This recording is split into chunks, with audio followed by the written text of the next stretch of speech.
Hi, this is Rita again. I'm here with 19 Cats and Counting. Welcome back to the show. I am a certified cat behaviorist, as you already know. I have a wonderful guest for you.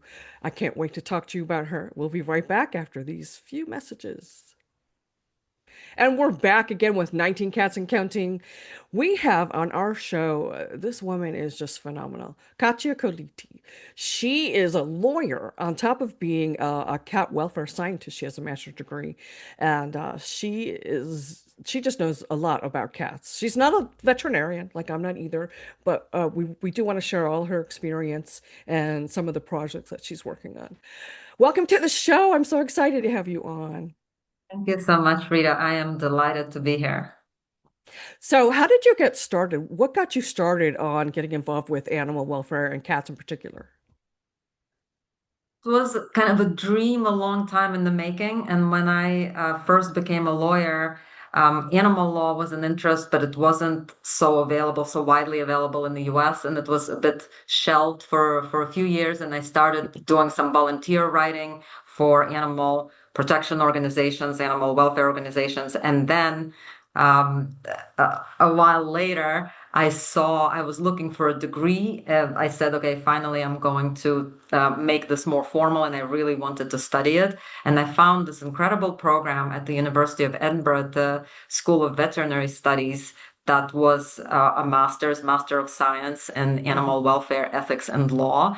And it was just fantastic. And as you mentioned, I'm a I have to lawyer, look into but that. I did not want so much law. I really wanted animal welfare science. I wanted to understand the biology of some of these things. I wanted to understand animal behavior. And it gave me that and more. And it gave me, I would say, a whole nother language, and not in the sense of being overly complicated or scientific, but more it Right. just opened a whole nother world for me. And then I would say, in parallel, why the focus on cats is I've always wanted to share my life with cats, and I wasn't allowed to do that growing up. And so I knew as soon as I'm an adult with my own household, I will Mhm. adopt some kitty cats. And I did, and I was fortunate enough to share almost 20 years with three cats, of which I still have one, Margot, who's 19.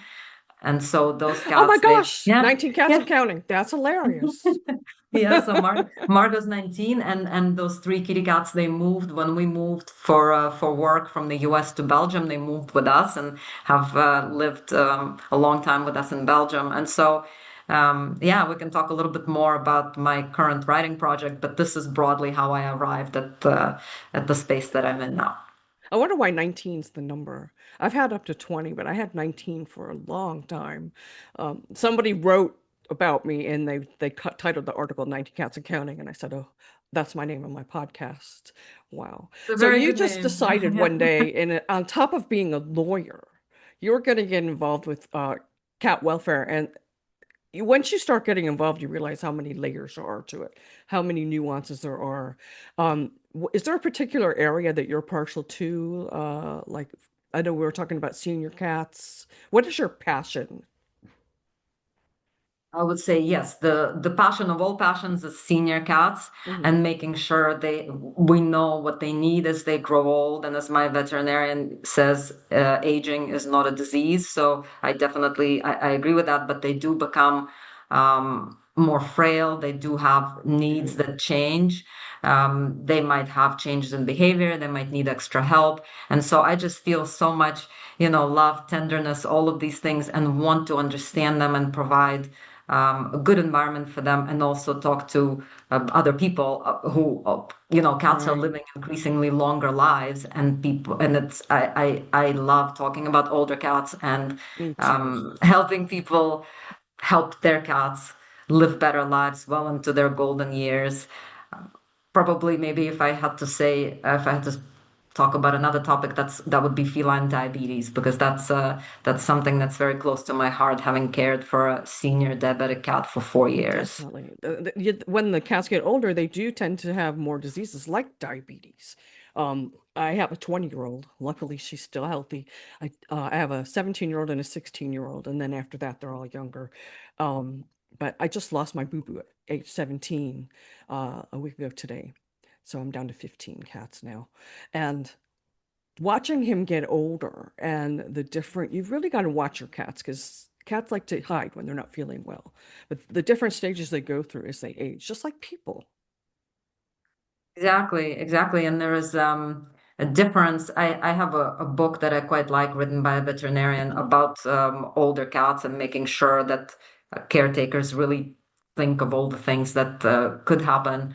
And there she distinguishes between being senior or even super senior and being frail. And it's exactly like with people, where you can be very senior, like the cat that I share my home with now, Margot, she's a super senior at 19, but she's not Yeah. frail. So Yeah, that's like she, my yeah, my hope. She's not frail. She's 20 and she's not. yeah. Yeah. So, and they all age very differently, just like we do. You could have a 17-year-old cat or a 14-year-old cat that ages, in fact, faster in some ways and does become frail, or you could have one that's older but is not frail yet. And so it was really interesting to me because I wasn't as exposed to the topic in humans, but it's basically it exists. The same research exists for humans, and Yeah. so this is an area where it's very interesting to better understand how your cat's physiology changes and their the way their brain works and the way their body works, and just to be alert to indeed sometimes the changes are very small and you have to really pay attention. Yeah, my peanut, he was raised with Boo Boo as brothers, but they're not from the same litter. But he's 17 also. And just for the past year or so, I think he may be losing his hearing or maybe getting a little senile because every now and then he'll sit in the hallway and just go wow, wow, like he's lost. And I just go, Peanut, it's okay. And he stops crying. So that is something I've seen in a few older cats. Have you experienced anything like that? Yes, and let me actually touch on maybe two different things. One to do with hearing and one to do with this vocalization.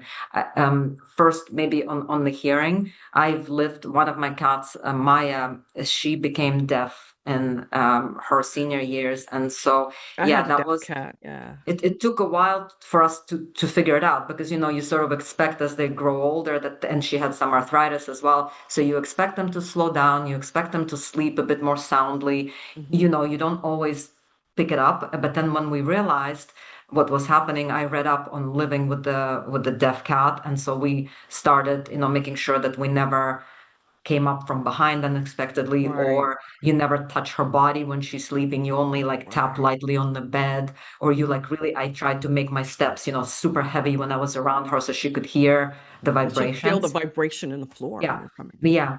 But you know what I think it's important, maybe I'll mention this because I think it's not a very commonly known problem. I don't know if you've heard of it, but I learned the hard way that cats can also develop hypersensitivity to sound as they Yeah. age. I don't know if you've Yes. ever encountered that. But we had that with Mosi, where she would have seizures from Hmm. specific high-pitched sounds. I And haven't so been through there's that, also but I've had clients who have. Yeah. it was dramatic because we'd also never heard of this, and I opened the bag of pretzels next to her, and she went into a full seizure, and we were just in a total shock. Brought her to the emergency room, and they did not know, and so I had to do my own research. I found a scientific paper from 10 years ago. This audio, it's called the feline audiogenic reflex seizures, something like that, and it's like jingling of your keys. It's Hmm. dropping a spoon on the plate. It's this kind of thing that can cause seizures, and the reason for that is also they're not fully sure of the full picture, but it's also as your cat ages, they lose certain hearing ranges, but then Right. other ranges become more sensitive. Just So like in a us. way, it's related also to hearing loss.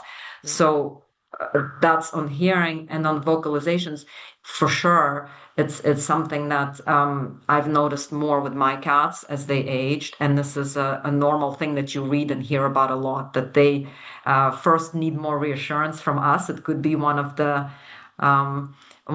ways that they change, even if they were independent before, or they Right. didn't need you to say yes, it's okay, everything is okay, and now they do, because now they're less sure of themselves in this world in which they're maybe losing some of their senses, or they're getting maybe a little confused, and so they start vocalizing Yeah, more that's than what my they did peanut's doing. before. Another thing they Yeah. lose, sometimes they lose their sense of smell, and that affects their Mhm. appetite. So a lot of time I have Yeah. to coax the seniors into eating. I have to give them something really Yeah. stinky. Or warm it up a little bit. That's also another thing Yeah, that I did, but like very, very gently so it um doesn't get too hot, but definitely with my very, very senior Mosi, the diabetic one, I was always very focused on getting her to eat. And right. so, in fact, I would warm it up. And also, she really liked to be spoon fed. So she would just, yeah, yeah, I would put, she had like elevated, she had like a station, feeding station with an ergonomic elevated bowl. She had this I have hardwood floors, so she had this rubber mat that's not non-slip, so the paws would stay put when she ate. Right. But she would come up, look at this whole setup, go on the couch into this little nest that I've built for her, and just sit there and wait for me to come with the warmed up food and a spoon and feed her. Well, So that is such a trusting thing too. I mean, not a cat wouldn't let you do that unless she had complete trust in you. yeah, we That's had a so very s- special relationship. so you have a couple projects going on. You've got let me see.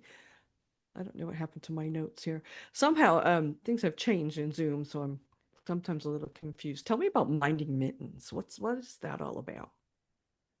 So, indeed, so I have a couple of things. The biggest writing project that I have is called the Mittens Companion Project, and Oh, it's yes, I've been something. to that Yeah. website. Yeah, so it's hosted on this platform called Substack, and I started writing probably about 14 months ago, Okay. and I've been writing very regularly, so it's still, I have so many ideas, I have so many drafts, I have so many conversations in the pipeline. So yeah, it's kind of an umbrella name for the project, and the project has two main parts within it. One is called Minding Mittens, and this is the hub of my writing about cat welfare, cat care, the human cat relationship, cats and the arts. Sometimes we talk about books or art or whatever. No, that's And good. I've got a lot of clients that have a cat and a dog, so it's good to yeah, know about both. yeah. And and then there's letters to Mosi, which is about cat loss grief. And so then within Minding Mittens, we have fireside cats, which I do like a little play on words with fireside chats. And there I have experts of cat behaviors, cat Mhm. fosters, cat welfare scientists, Nice. range vets. I have a range of guests that I'm gradually bringing my conversations with to my readers. Then I have meowterials and methods, and that's a play on a section that you would typically have in a scientific paper called materials and methods. And so I just went for a little cat pun. And there I take recent studies, interesting studies on cat behavior, on cat welfare, and I summarize them in very simple, everyday terms for people to be able to grasp quickly, okay, what is going on here? Why is it important? Maybe show them something new that they hadn't thought about before. And then the third part is just sort of the residual Minding Mittens is where I share some personal stories, maybe something about my cat's adoption stories. All three come from different shelters, and one is the Hurricane Katrina rescue. So that was quite a story there. And so, yeah, that's been quite an energizing project for me to have started. I think I just had so much of this enthusiasm and information and energy inside that I really wanted to share. And so I'm very happy to be able to be doing that. I love that. You know, people love stories about cats. They love the adoption stories. I mean, I know the story behind every single one of my adoptions, and people love to hear that. And I think that there's often some things that you learn about cats listening to other people's stories that maybe you didn't know before. I mean, nobody knows everything about cats, that's for sure. What is the website people can go to see all this great information? I will send it to you for the show notes. I don't have the exact URL, but Let me see. it's I think I've got it in front of the me. Mittens Companion Project. Hang on. Uh, Sorry, I should have been more let prepared. me make my other window pretty. It's Minding Mittens by Kay Colitti. Yes, so it's not the most straightforward URL, but I cannot change it because something will go horribly Hmm. wrong if I do according to Substack. So I will send it to you. Let's um, edit out some of this part later. Awesome. But so I will send you the link. It's Minding Mittens by Katia Colitti. We can put it on the in the show notes. I'll make sure that that's available, especially when I post the video part to YouTube. Yeah. I can put in a lot of extra notes, so I'll make sure that's available. We probably need to take a break sometime around now for one of our sponsors. So let's take a quick break, and then we'll be right back to continue our conversation about feline welfare. We'll be right back. And we're back with 19 Cats and Counting. In case you didn't know, I am feline behaviorist Rita Reimers, and we're here with cat welfare scientist Katia Colitti. I just love that. I did not know there was such a thing until you told me you're a cat welfare scientist. Want to talk about that? I would be very happy to. About the term animal welfare science and what it means for your cat. Would you like me to say a couple of What words? what does it mean for our cats and dogs? So this is it's a body of science that has a history, quite a long history. Cats are behind dogs, as in some other areas. I'm sure you've seen it also in your work and in the Yeah, work of others that you've seen. Cats are definitely. about, I would say, 10 years behind, something like that.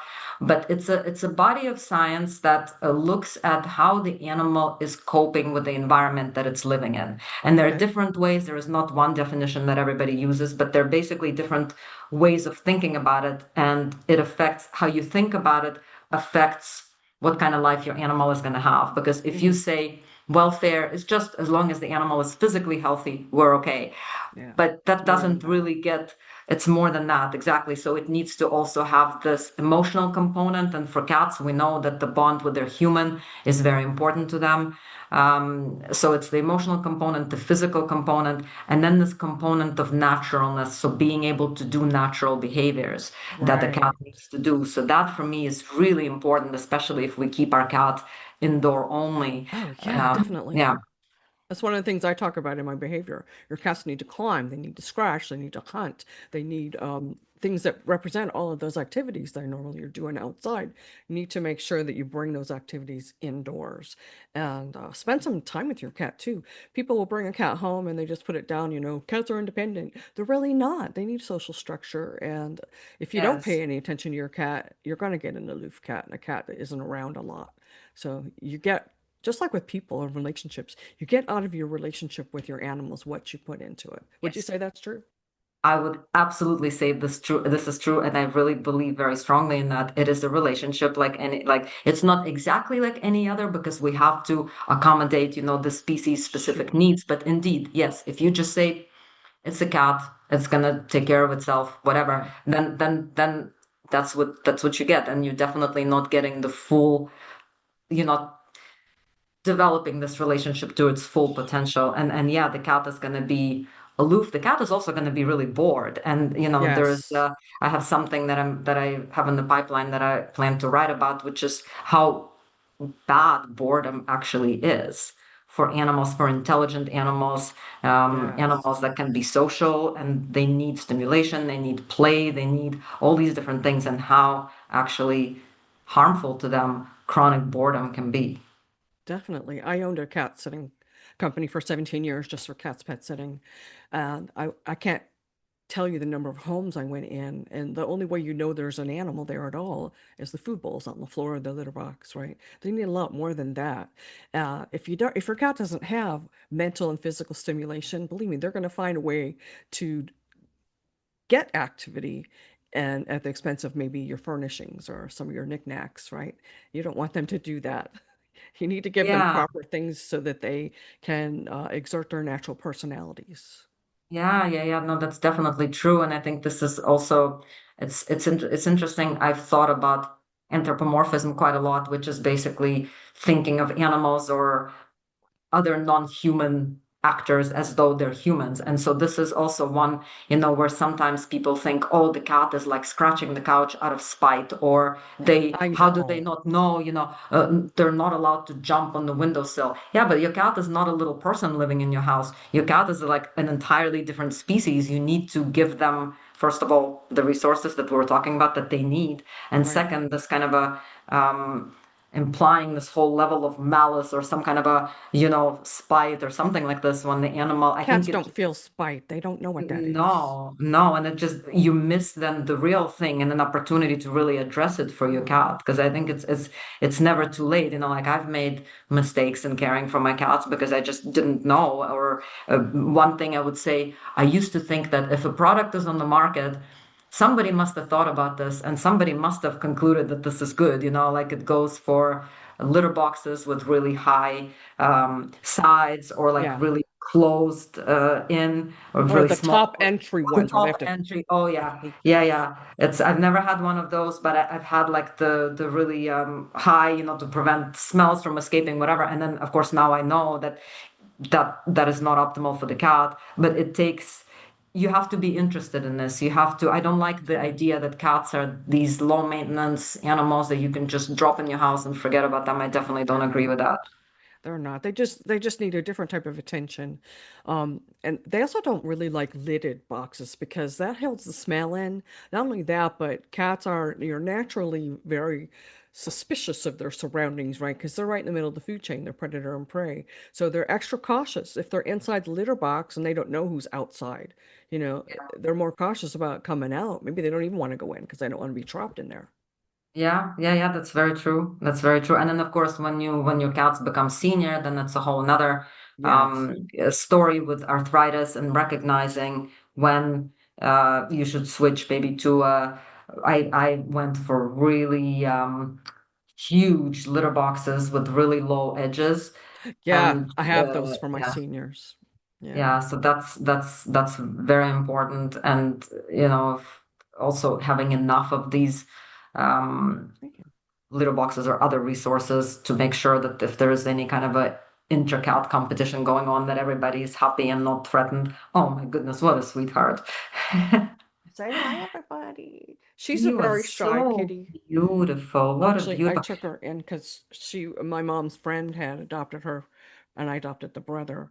And my mom's friend passed away, and her Yeah. husband said, "I can't deal with two cats," so he gave me her because she was the newest one. Her name was Teddy. Yes. I changed it to Teddy Bear because Teddy sounded like a boy. She's a Yeah, girl. she's Anyway, adorable. She we looks she digress. looks a lot like Margot. You'll see if Really? Margot comes. She left. I don't know where she went, but she's the same. She's kind of like this great tuxedo kitty cat with the white little socks and black Yeah. nose, and so yeah, She's very sweet. That's the other thing too. Cats have different personalities, so you really have to pay attention to the kind of interaction they like. Like she likes a lot of calm interaction. Now my yeah, sweetie pie likes to run all over the place. She's like a flying squirrel. I have to make sure I give her lots of active play. yeah, Right. So you really yeah. have to be mindful of that too.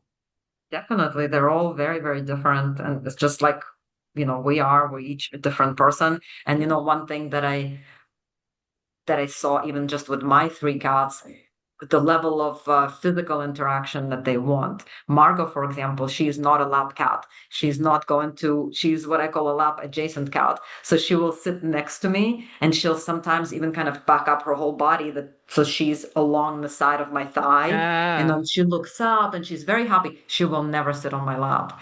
And then Mosi, my little diabetic kitty, she would like start looking at you even well into her senior years. As soon as you enter the room, if you're about to go on the couch, she's already crossing from wherever Oh, she is to make I have sure she those. can go on your lap. Yes. So, and Maya was somewhere in between. So you really have to listen. And sometimes, they're so Mhm. cuddly and you want to grab them and you want to hold them, but you have to be like, I have to respect what this cat wants and what she's like, and I have to That's wait. so important. And people ask me, how do I make my cat a lap cat? You don't. They're either are or You they don't. aren't, right? Yeah, And if your exactly. cat doesn't like sitting on your lap, just be joyful he's sitting next to you, right? Exactly. So, I've got, and with my Maya, I had this beautiful kitty cat that we adopted when we lived in Boston. She took probably, I would say, 10 years to really warm up to me. When we first brought her home, she loved men. I don't know how else to put it because she was very Wow, specific. that's She, unreal. I mean, mostly they don't like men because of their big presence and their Deep voices. No, she almost went Wow. home with the plumber one day. Like it would be Oh, anybody, like my husband's friend, some random person repairing the fridge, and she would be like all over them. And I was kind of the person who cleaned the litter box. But I was like, I'm gonna wait. And so eventually, when she became older, I became her person, and it yeah. was very funny to see because she would just check where I am and follow me everywhere. And I was like, aha, finally, you know. I took in a feral. He's been here about 3.5 years now. He was FIV, so he couldn't be set back outside. Although he could have been, but that's a whole nother podcast. For about 9 months, he hid. Then he started letting me see him, touch him every Yeah. now and then. Long story short, I can't get in the bed without him jumping on my lap now. So you just have to have patience with your cat. Sometimes you don't see their full personality. You don't know what they've been through in the past, especially if you're adopting an older cat, which I've done. And I've had to be patient to see what kind of personality they had, and offer attention and see what kind they wanted. You can't just one size fits all for a cat. It doesn't work that way. Right. And you're totally right. We don't know what they've been through. It might have been very traumatic, or even if not traumatic, it's still very different. Right now, suddenly their person has passed away or went into a care home and now they're in a shelter and it's all new and they have no idea what just happened. And Wow. so, yeah, it's I've been through that too, and most of them that I've taken in where their owners have passed away, they were fine. But Pickles, she was fine with me, but she just always had this lingering sadness yeah, up until she passed away. I had her for about 4 years, but I could tell she just was missing her mom. She was missing yeah, her human. She tolerated yeah. me, she liked me, but it was not any more than that. Yeah, well, of course they form relationships and there's still I just find cats so interesting as species because for species that have lived with us for so many years, there's still so many things we don't really know. It's true. Just when you think you know everything, you don't. And I'm careful to always say, or to never say, all cats, blah, because it's not true. If you say all cats do this, you'll find the one or two that don't, right? So you can't ever say, you know, Yeah, yeah, all yeah, cats like to be exactly. petted. Exactly. No. All cats like Exactly. this. No, because there's differences. Yeah, yeah, yeah, for sure. And this is why I think it's so important to have when you're thinking about a behavioral problem or a medical problem. Actually, I think a medical problem should be ruled out first whenever there is a behavioral complaint. But I think for me, this is why it's kind of nice for everybody to work together. I, as the guardian, caregiver, owner, whatever term you want to use. I know my cat best if I'm paying attention, but you have the background of being a behaviorist, a veterinarian would bring the medical background. And so, but they are really informed by what I know and what I've noticed Right, about the personality of this cat, what is normal for this cat. right. Especially again, important coming back to our topic about senior cats, how important it is just to notice the changes, even if it's a positive change, like suddenly the cat is like glued to you It's like scotch tape, true. like, it's something is Yes, different. definitely. Um, and the other thing important to note that the very first thing you really need to do when your cat has a behavior change or as they're growing older is take the cat for an exam at your veterinarian. Sometimes a behavior problem is not a behavior problem, it is born of a medical condition.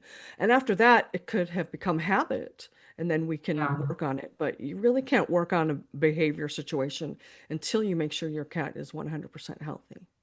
Yeah, yeah, yeah, that's exactly right. And then um, I think one example is urinating outside the litter box, for example. I think this is Mhm. something that I really don't like the term inappropriate urination because I think, at least in some cases, it's completely appropriate from the cat's point of view because they're not getting the cleaning frequency that they should have, or there's Yes, not yes. enough of the specific resource, all of that. And there, indeed, like you said, it could start with something like this where the box is just not clean enough or the cat doesn't like the type of litter, and then the cat Yes, starts big getting one. used to going somewhere else, and then it's Yeah, takes you need time to to correct the change, and this problem. is where the vet and the behaviorist work together. So yeah, there's just so much to know about them as a species, but I think you don't have to be a super expert or anything. You just have to be curious and interested and be willing to reassess what you do, Mhm. instead of getting defensive or getting like, well,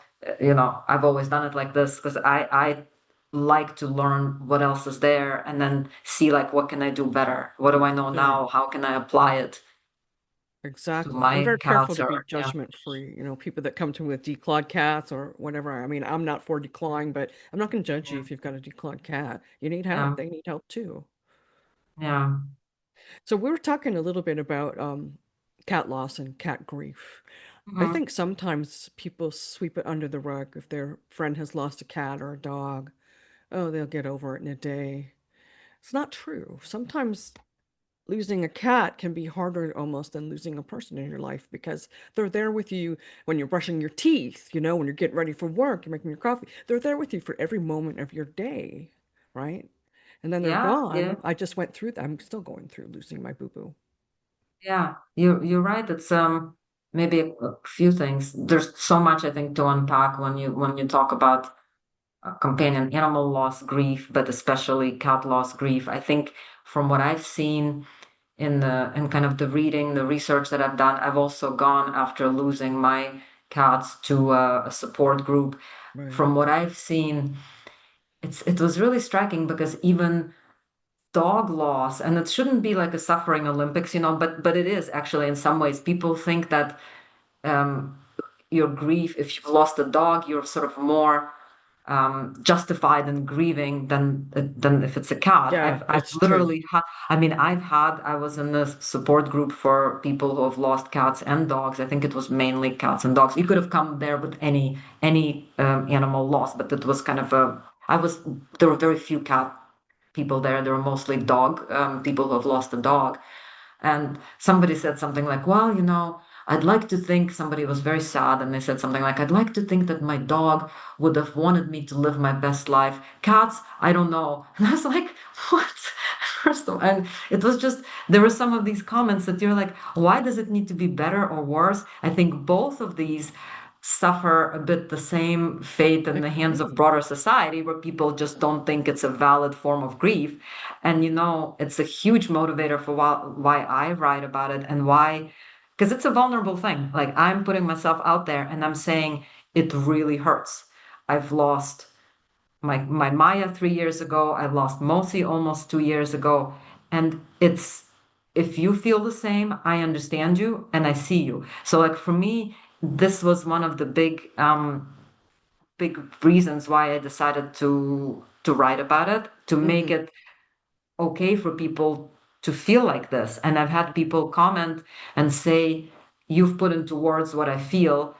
Thank you so much. Like your writing really speaks to me. And Well, so I that's, get it. yeah, very meaningful to me. When I wrote my book, Sadie's Heart, about losing my Sadie cat, back in 2009, there was no support out there for grief. I spent a week in bed mourning this cat. And I worked Yeah. for Richard Simmons at the time. I don't know if you know who he is, exercise guy with the sparkly tops and the striped shorts. Yeah. Yes, So yes, he called yes. me every day to make sure I was okay. And he had dogs, he'd been through dog grief. So he understood what I was feeling. But a lot of my friends were like, it's just a cat. You have other cats. What's the difference? Yeah, One doesn't substitute yeah. for the other.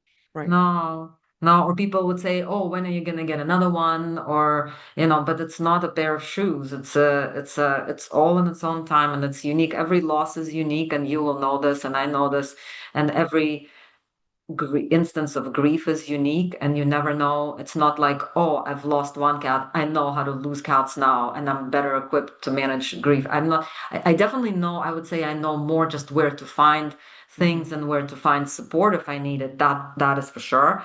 And I understand more some things, like why it's so common for people to feel um, guilt and regret, and especially in this kind of a caretaker Right. relationship that is quite unique, right? Because Guilt those is a big animals, part of it.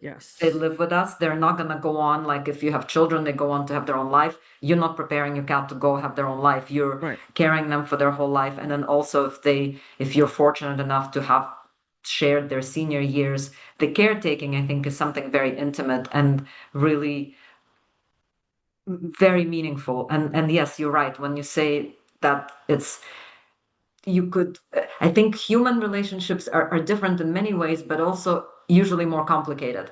There's Yeah, that's usually true. a mixture of things there, whereas with your companion animal, it's just there is typically not like that underlying tension or whatever that you can have with people. And yes, you're totally right. They're here with you through thick and thin, every day, morning till night. And Exactly. You yeah, spend so every for moment people, it with can be very destabilizing to lose that routine and to lose that companionship yeah, that was there. exactly. So yeah, I'm sorry again for all of the kitty cats that you've lost, and of course I understand that it's never just a cat, and it's a It's never just a cat. That's the thing. I hate when people no, say that. I lost no, both my parents at the end of 24, 5 weeks apart. And then the beginning of 25, I lost three cats. Like one, I lost one in January, then March, and then another one a couple later. And on top of the grief over my parents, I think it deepened the grief over my cats because they were like my security blankets to help me get through the loss of my parents, right? And yeah, then they were dying. I think that was harder on me because it exacerbated the other loss. And what I'm trying to get at is I think every time you lose a pet, you kind of think back on all the other losses in your life. Right. So it's a yeah, combination, not just like my boo boo. It's not just grief over boo boo. It's grief over losing, Oliver and Smoochie and Pinky and mom and yeah. dad, Yeah, yeah, I really understand you. I lost in the space of a year and a half my Maya and Mosi and my mom very suddenly in between the two senior cat losses. I'm so And sorry. yeah, no, thank you. And I'm also very sorry for your loss as well. But I understand this, I think, on many levels, but also this idea of grief overload. At some point, it just Mhm. felt like I can't take it anymore, because it was just so much and so Yes, that's it. intense. And it's also in quite a short period of time. And you mentioned, yes, some people expect you to just go back like nothing happened in a few days. That's yeah, that's not a very informed view of grief. And I think in general, society doesn't do a tremendously good job with grief, period. Even human loss Agreed. grief, but animal loss grief, you can forget it. People just don't. I mean, I took sick days or something, I can't remember, vacation days when Mosi died because I just uh, couldn't function. Yeah, And yeah. then it took really a long time um, to yeah, it was just too much in a relatively short period, and I completely agree with you too that with losses you go back to the prior losses, and then if you live with senior cats, I think you know a thing or two about anticipatory grief, where yeah, Yeah. these cats are getting old, they're getting frail. I've seen this before. You've seen this before, and you're like, please don't, You recognize So it, but you don't want to. You're yeah. like Boo Boo. I'm like the week before, I know you're going. I have to acknowledge that, but I don't want to. Yeah, it's very hard. It's very hard. Yeah. I know So the yeah, cats I've lost when I was still in corporate America. I left that in 2006, but the ones, before then, when I had an IT job, and you'd have to pretend you were okay because you can't just, yeah, my cat died. I mean, most people don't understand that. You have to go to work. It's yeah, awful. yeah, I agree with you. But this is also why I think it's important. And if I can change it a little bit in a very small way, I'm willing to do that and put myself out there and say, I can raise my hand. This really hurts. This is a legitimate form of grief. It's okay to feel like this. It's okay to talk about this, because I think I felt very alone when I lost Maya and Mosi, and there were probably a bit more resources than when you wrote your book, but not really that much, and it was still um, really much more dog, I would say, and horse focused. What I found there's relative really that much on cat Hmm. loss grief, It's and true. so. Um, I think it's I changing hope, though. yeah, it's Katya, don't you changing. I think it hope to is write a changing? book one day. Maybe I'll serialize in some way my letters to Mosi and like add some illustrations or something. But I just think it's so important for people to know that they're not alone. Of course, every loss is unique and nobody knows quite how you feel. But I think just even knowing that it's okay, that to feel as strongly as you feel, and Definitely. there's nothing wrong with you, you're not Don't crazy, feel you're not ashamed. overly sensitive. Right. It's a big, big loss. Hmm. So It is a big loss. For me, my cats are my family because I don't have any family left now. So when I start losing them, it triggers that, I'm that much more alone without family. Yeah, So there's a lot more to the grief than just the grief over not having that cat in your life. That's there, that's part of it. But yeah. it's also the effect it has on your family and the other cats in my household. Yes, of course I um will confess I don't know too much about the topic, but I know that it's still something that scientists want to understand better. What do cats know about other cats when they live in a multi-cat household? What should you do? Should you let them, like from what I've observed when my Maya I have was a at the end Bella. of her life. Hmm? I have a Bella. You have, so mine is Maya. Nala. Okay.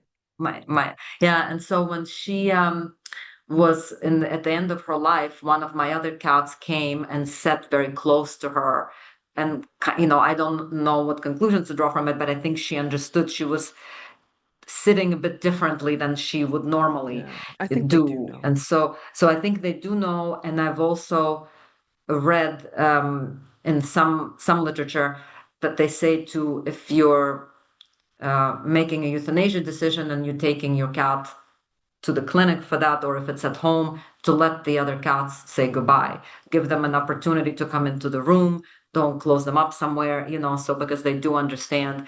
And I think with my cats, I definitely saw when one of them passed away, the two, they were kind of like looking for her, or I think they noticed something wasn't Oh, different. And sure. then, yeah, and Yeah. then when Mosi died and it was just Margot left, I think for a while too, she was like looking around and trying to understand. I don't know exactly what she understood, but I think they do understand probably more than we realize. Oh, yeah, they do. I know my Sadie, when she died, she was really bonded to my cat Trouble. He's passed since, but he was never the same because they were like two peas in a pod. And he Yeah, just had a kind of sadness to him after that. You know, yeah, it's really yeah, hard, but you know, just don't be ashamed to feel the grief. You've got to feel it because if you deny it, it's just going to stay in your background, right? You have to yeah. feel the grief and move past it. I always say grief isn't something you get over. You just learn to live around it, right? Yes, I would like to share with you something that when I spoke with somebody who's a pet loss grief coach, Hmm. she shared a beautiful thing that I then found online, and I have returned to it since. She said to me, exactly what you're saying, that you don't get over it. But she gave me this, she said, oh, there was an interview that the actor Billy Bob Thornton gave some years ago in which he speaks of losing his brother. His brother died of a heart ailment at a young age. And then he said, well, look, I'm living with I'm living fully with the broken heart. So I've gone on with my life, and I do my acting, and I do this and that. But this grief, it's always with me. So it's taking your broken heart and just Sure. finding a way to live with it. I can tell you my heart is broken because Maya is gone and Mosi is gone, and I think about them all the time. And so the idea is not, okay, we get better, we put it in the drawer and we move on, but we move forward with it. And then, yeah, I think I it agree with makes us that. more attuned as people to other people's losses, to just things. And yeah, I think it's something that um, I don't want to not miss them. I get it. Yeah, I've you have different, or at least for me, there's different breaks in my heart for each one. So it's not just it's not a heart broken once, it's many times. But yeah, then, you have to remember that you've given the cat or dog the best life possible, right? Because if you didn't take in that particular cat or dog, who knows what kind of life he or she would have had. So and I believe they take our love with them. I mean, they die peacefully if they're with you and they know they were loved. yeah. Yes, I think it's very important, and they were never alone, and they knew they were loved. Definitely. Well, I know we need to wrap up. We've probably done enough here. We may split this into two segments, which is awesome. I'd love to have you back again. Do you have any last thoughts for people listening? Yes, I would just say maybe first if you're grieving a loss of a cat companion or any animal companion, please be gentle with yourself because it's a tough loss. It's something that it's a full body experience Hmm. in my experience, and you really have to give yourself the time and the space to feel how you feel and Hmm. find whatever helps you. For some people, it helps to talk. For some people, it helps them to write or to just read some articles online. And Right. I can send you maybe for the show notes the website of the pet loss grief coach that I spoke with. And she has I a would love wonderful that. website, yeah, where people can go and just download their own little I'd love to have her on the resources show. and she's wonderful. She's such a lovely person and very kind and very sensitive. I'm gonna send you Thank you. the information. And so I would just say if you're in that situation, please be kind with yourself and know that you're not alone. And otherwise, yeah, if you're caring for a senior, um, good for you. It's a very special stage in life, They're and very special. treasure it.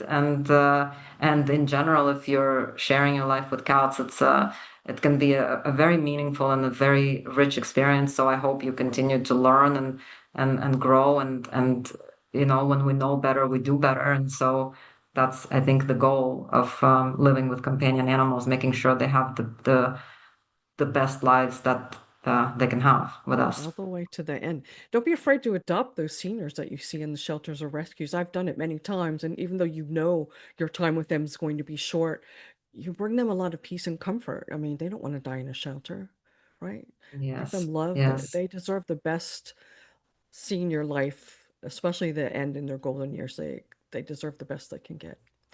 So, Yes. Katia Colitti, thank you so much. Look up the Mittens Companion Project, and I will have all that information in the website on my YouTube when I release the video version. And I hope you'll come back again.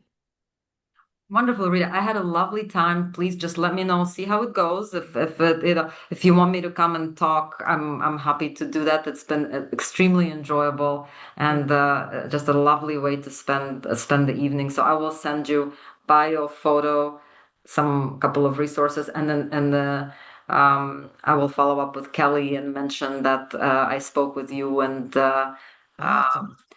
So yeah, I and can contact her and she'll know yeah, who I yeah. I am. just want to ask her. Yeah, yeah. I just want to send her something first, just to say that I Sure. spoke with you.